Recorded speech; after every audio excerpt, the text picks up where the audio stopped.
į savo laikraštį irgi įdėjau. Tai per 3 metus paskutinius pasižiūrėjau ir grafiką įdėjau. Tai per 3 metus 80% padidėjo mūsų karinis biudžetas ir dabar 1,8 milijardo. 1,8 milijardo. Su, nežinau, tiksliai nežinau, tų duomenų neturiu, kiek jie užplanavę jau pirkimų į priekį ir galbūt paaiškės už 2 metų, kad jau yra 2,5 ar 3 milijardai.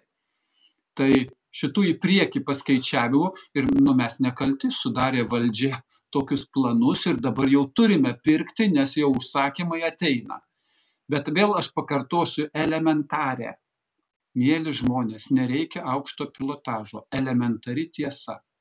Amerika 800 milijardų per metus skiria savo kariniams reikmėm. 800. Ir nepaisant 800 milijardų, jie nėra saugus prieš Rusiją. Nes Rusija gali juos sunaikinti, Amerika gali sunaikinti Rusiją. Tai Lietuvoje kiek milijardų be paskirtum, tu nesi saugus, kokią kariuomenę, jeigu Lietuvoje turėtų 2 milijonų kareivių kariuomenę, vis tiek Lietuva nebūtų saugi savo kariuomenės jėga. Galima būti saugiam tik tai būnant taikiam ir nekeliant grėsmės savo kaimynam. Tik tai tokiu atveju. Nes nugalėti Amerikos neįmanoma. Nugalėti Rusijos neįmanoma. O siekis nugalėti ar Ameriką, ar Rusiją, tai yra siekis branduolinio konflikto ir viso pasaulio sunaikinimo. Kai kas, tai iš to daro biznį ir biznio esmė, truputėlį užsidirbsime pinigėlius. Gerai, 200 milijardų, trilijoną, 1,5 trilijono. Mes nenorim karo ir sunaikinimo, bet pagazdinsim. Tiesiog pasidalinsim pyragą. Tai ant šito kabliuko,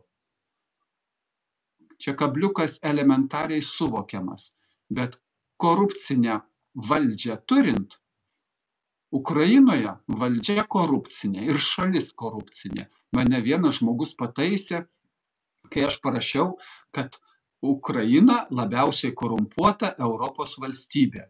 Jis ne, jokių būdų ne, nes Rusija yra labiau korumpuota pagal tą korupcijos indeksą. O ten Transparency International, kuris turi ryšį su Sorošu ir jie nustato korupcinius indeksus, jie tik tai teisingiausi. Tai visa esmė, kad jinai ant trečia nuo galo, nes Bosnija ir Hercegovina yra tiek pat korumpuota kaip ir Ukraina. Užtat Ukrainą galima remti. Kai parsidavusi valdžia, tai biznio planus panaudojant žmonių kraują galima ir įgyvendinti. O aš tam sakau, gana.